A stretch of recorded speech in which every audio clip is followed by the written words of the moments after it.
Hello friends, welcome to my YouTube channel easiest solution.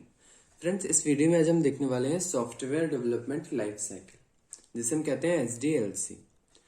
तो इसको हम एक एग्जांपल से स्टार्ट करेंगे। मान लीजिए आपने एक बैंक खोला, तो अब उस बैंक को ऑपरेट करने के लिए आपको चाहिए एक सॉफ्टवेयर। तो आप क्या करेंगे? आप पहले तो उस सॉफ्टवेयर में क्या क्या आपको फीचर्स चाहिए वो सारे आप लिस्ट डाउन करेंगे, या क्या क्या फंक्शनैलिटी चाहिए, कैसे आपको मतलब आपको कौन कौन से टास्क परफॉर्म करने हैं। ऑन दैट बेसिस आप अपनी सारी रिक्वायरमेंट कहीं पे लिख लेंगे। फिर आप किसी अच्छी सॉफ्टवेयर कंपनी में जाएंगे और आप वहां जाके उनसे बोलेंगे कि मुझे एक सॉफ्टवेयर चाहिए जिसमें ये फंक्शनैलिटीज होनी चाहिए। फिर वो आप उनको अपनी सारी रिक्वायरमेंट बता देंगे। फिर वो कंपनी उन रिक्वायरमेंट्स पे काम करेगी, और रिक्वायरमेंट्स पे काम करने के बाद कंपनी आपको टाइम बता देगी कि इतने टाइम में आपको ये मिल जाएगा, और उस टाइम के अंदर कंपनी वो सॉफ्टवेयर आपको डिलीवर कर देगी। तो इस पूरे प्रोसेस को हम कहते हैं सॉफ्टवेयर डेवलपमेंट लाइफ साइकिल। इसी को हम SDLC कहते हैं। मतलब सॉफ्टवेयर डेवलपमेंट में जो पूरी उसकी सॉफ्टवेयर की लाइफ है, यानी कहाँ से उसकी नीड स्टार्ट हुई और कब जाके वो कंप्लीट हुआ, तो ये बीच में जितने भी स्टेप्स हैं ये पूरे आ जाते हैं software development life cycle. Software development life cycle is a framework that defines the steps involved in the development of software at each phase। तो इसमें क्या होता है, एक एक फेज होता है कि सबसे पहले रिक्वायरमेंट गैदरिंग का फेज आया, फिर डिजाइनिंग करी कि हमने डिजाइन तैयार करा कि हाँ हाँ ये चीजें लगनी है। फिर हमने उस पर एक्चुअल काम स्टार्ट किया, जो कंपनी होगी वो एक्चुअल वर्क स्टार्ट करेगी, यानी कोडिंग वगैरह स्टार्ट करेगी। और फिर उसकी टेस्टिंग होगी, फिर टेस्टिंग करके वो सॉफ्टवेयर आपको दिया जाएगा। फिर आपको कोई इश्यूज आते हैं, कुछ प्रॉब्लम्स आती हैं, तो आप कंपनी को कन्वे करेंगे तो कंपनी आपकी उसमें भी हेल्प करेगी। तो ये सारे फेजेस जो हैं इसे ही हम इंक्लूड करते हैं SDLC में, या इसे ही हम कहते हैं software development life cycle.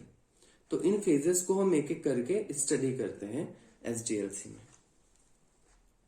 SDLC defines the complete cycle of development, that is all the tasks involved in the planning, creating, testing and deploying a software product। तो एक सॉफ्टवेयर प्रोडक्ट को प्लान करना, क्रिएट करना, test करना and deploy करना, तो इसमें जितने भी टास्क इन्वॉल्व होते हैं, जितने भी फेजेस इन्वॉल्व होते हैं, उसको हम SDLC में इंक्लूड करते हैं।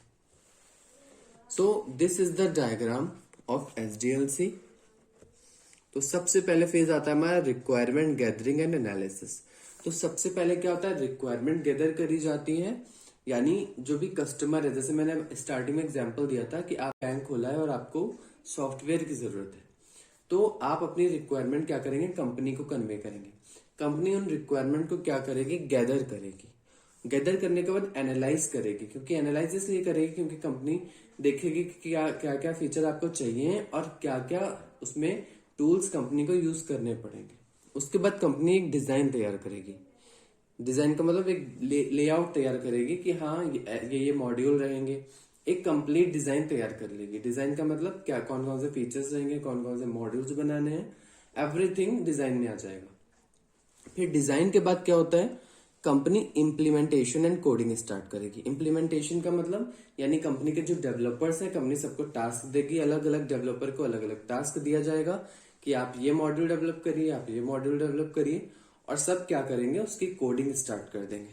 फिर कोडिंग जब कंप्लीट हो जाएगी, तो अब हम ऐसा तो नहीं कि कोडिंग कंप्लीट करके सीधे जाके कस्टमर को दे देंगे प्रोडक्ट। हमें उससे पहले टेस्ट करना पड़ेगा कि जो रिक्वायरमेंट हमने गैदर करी थी, क्या उसके अकॉर्डिंग वो सॉफ्टवेयर वर्क कर रहा है कि नहीं कर रहा है। तो टेस्टिंग में हम क्या करते हैं, उसको टेस्ट करते हैं कि वो रिक्वायरमेंट के बेसिस पे एज पर रिक्वायरमेंट वर्क कर रहा है कि नहीं कर रहा है। और अगर वर्क कर रहा होता है देन हम क्या करते हैं, डिप्लॉय करते हैं, यानी कस्टमर को वो जो प्रोडक्ट है, वो जो सॉफ्टवेयर है, वो कस्टमर को दे देते हैं। फिर कस्टमर के जो भी फीडबैक्स होते हैं, जो भी इश्यूज आ रहे होते हैं, उसको हम क्या करते हैं, फिक्स करते हैं इस फेज में, दैट इज कॉल्ड मेंटेनेंस। तो मेंटेनेंस में क्या होता है, अगर कोई भी इश्यूज है, कोई भी फीडबैक्स है, तो उनपे हम वर्क करते हैं।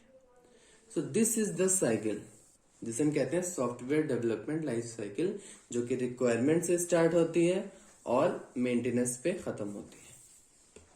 सो इनको ही मैंने यहाँ पे लिस्ट किया हुआ है, इन्हें हम 1 बाय 1 डिस्कस करेंगे। सो मैंने ऑलरेडी आपको एक्सप्लेन किए हुए ये फेजेस, मैं एक बार फिर से एक्सप्लेन कर देता हूँ थ्योरी के साथ। First is requirement gathering and analysis. तो रिक्वायरमेंट गैदर करेगी कंपनी यूजर से, कस्टमर से, कि उसको क्या क्या चाहिए है सॉफ्टवेयर में, कौन कौन से फीचर चाहिए, क्या क्या फंक्शनैलिटीज चाहिए, और उसका पर्पस क्या है सॉफ्टवेयर का। क्योंकि जब कंपनी को पर्पस समझ में आएगा कि हाँ ये बैंकिंग के लिए सॉफ्टवेयर है, तो इसमें अमाउंट रिलेटेड फीचर्स होंगे कि अमाउंट डिडक्ट हो रहा है, अमाउंट ऐड हो रहा है, ये सारे फीचर्स होंगे, ट्रांजैक्शन से रिलेटेड फीचर्स होंगे। तो कंपनी सारी रिक्वायरमेंट गैदर करेगी, कौन कौन सी फंक्शनैलिटीज आपको चाहिए, और उन रिक्वायरमेंट्स को कंपनी क्या करेगी, एनालाइज करेगी। एनालाइज इसलिए करेगी जिससे कंपनी को पता लग सके कि क्या क्या हमें, कौन कौन सी टेक्नोलॉजीज हमें रिक्वायर्ड होंगी इस सॉफ्टवेयर को डेवलप करने के लिए। फिर कंपनी क्या करेगी, डिजाइन फेज में उस जो भी रिक्वायरमेंट कंपनी ने गैदर करी है उसके बेसिस पे कंपनी एक डिजाइन तैयार करेगी कि हाँ ये मॉड्यूल्स लगेंगे। तो उस हिसाब से कंपनी टास्क बनाएगी कि हाँ किन किन डेवलपर को कौन कौन से टास्क हमको डेवलपमेंट के लिए देने हैं। ये सारा डिजाइन फेज में हो जाएगा। उसके बाद डेवलपर्स को उनके टास्क दे दिए जाएंगे कि ये मॉड्यूल आपको इसका डेवलप करना है, क्योंकि एक आदमी तो पूरा सॉफ्टवेयर बना नहीं सकता। तो सॉफ्टवेयर को हम क्या करते हैं, मॉड्यूल्स में डिवाइड कर देते हैं। सो कंपनी टास्क डिवाइड कर देगी। फिर थर्ड फेज में क्या होता है, इम्प्लीमेंटेशन एंड कोडिंग। तो अब क्या करेंगे, डेवलपर्स जो जो मॉड्यूल्स उनको मिले हैं उसके हिसाब से वो कोडिंग करना स्टार्ट करेंगे। सारे मॉड्यूल जब कोड होके रेडी हो जाएंगे तब हम फोर्थ फेज में उसको क्या करेंगे, टेस्ट करेंगे। मॉड्यूल्स की टेस्टिंग इज वेरी इंपॉर्टेंट, क्योंकि टेस्टिंग से ही हमें पता लग पाएगा कि रिक्वायरमेंट के हिसाब से ये मॉड्यूल्स वर्क कर रहे हैं कि नहीं कर रहे हैं, और प्रॉपरली वर्क कर रहे हैं, कहीं कोई बग्स तो नहीं आ रहे हैं। अगर बग्स आ रहे हैं तो बग्स भी डेवलपर्स को असाइन किए जाएंगे कि ये बग्स आ रहे हैं, इन पे आप वर्क करिए, इनको फिक्स करिए। जब टेस्टिंग कंप्लीट हो जाएगी, सारे बग फिक्स्ड हो जाएंगे, then we will move to deployment. अब now we are ready to deliver our product to the customer. तो अब हम कस्टमर को अपना प्रोडक्ट क्या कर सकते हैं, डिलीवर कर सकते हैं। तो हम कस्टमर को अपना प्रोडक्ट जो हमने बनाया है वो हम कस्टमर को डिलीवर कर देंगे कि ये लीजिए, हमने इसको रेडी कर दिया है, आप इसको यूज करिए। जो भी आपके फीडबैक्स हैं, जो भी आपको इश्यूज आते हैं वो आप हमें बताइए, जो कि हम हैंडल करेंगे सिक्स्थ फेज में, दैट इज मेंटेनेंस। तो मेंटेनेंस में हम क्या करते हैं, कस्टमर के जो भी फीडबैक्स रहते हैं, जो भी इश्यूज उससे आ रहे होते हैं, उनको फिक्स करते हैं। So that was all about SDLC। I hope आपको वीडियो पसंद आया होगा। अगर पसंद आया है तो इसे लाइक करिए, हमारे चैनल को सब्सक्राइब करिए और ज्यादा से ज्यादा शेयर करिए। Thank you.